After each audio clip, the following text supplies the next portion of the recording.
Here's some more. Gonna go in for a third pass on the Pyro Orange. So now I'm really trying to think, okay, I want to get it pretty concentrated. Still need enough water in there for it to move.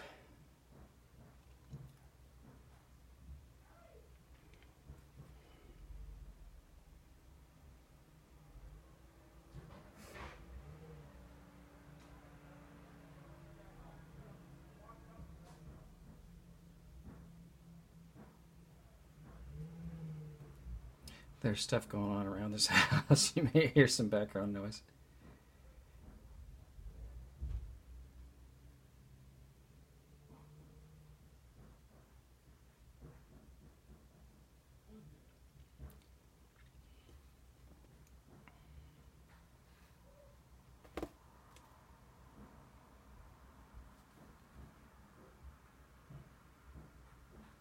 So there's a lot of lovely paint still there. I'm going to try to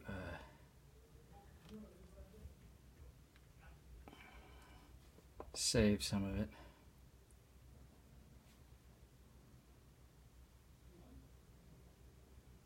It's a tough call because that certainly slows you down, and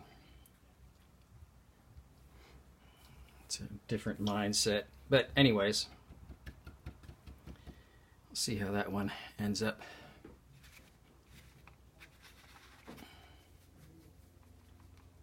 And now for the Naphthol Red. So this is still really quite not that close to how intense it gets.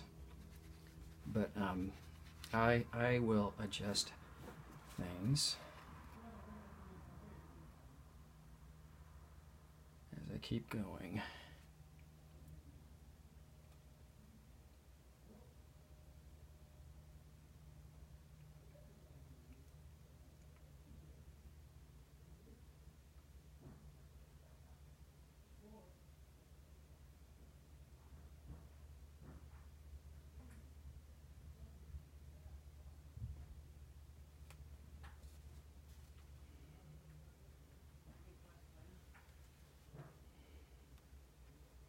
Also, if I have an additional brush, it can be handy to use those for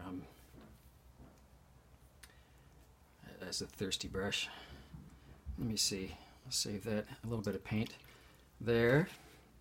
Now the quinacridone pink. Here's a good example of some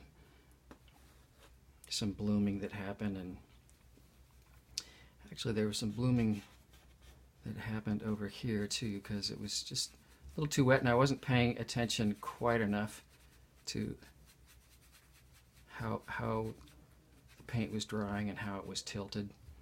But this is the kind of thing that with glazes of additional color will really sort of disappear into kind of fade into the ether.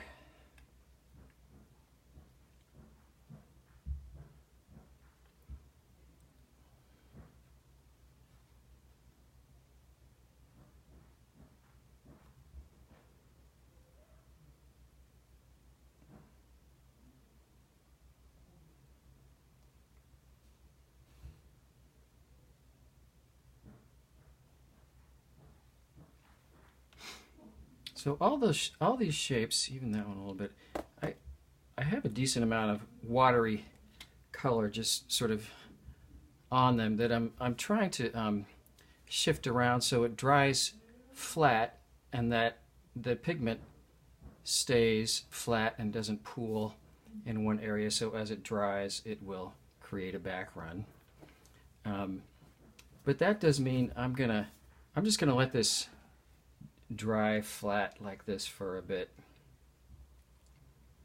and I'm not gonna videotape that.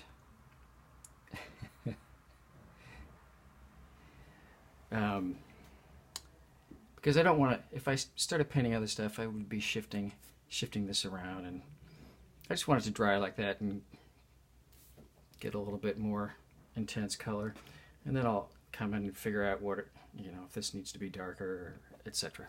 Okay, more in a bit.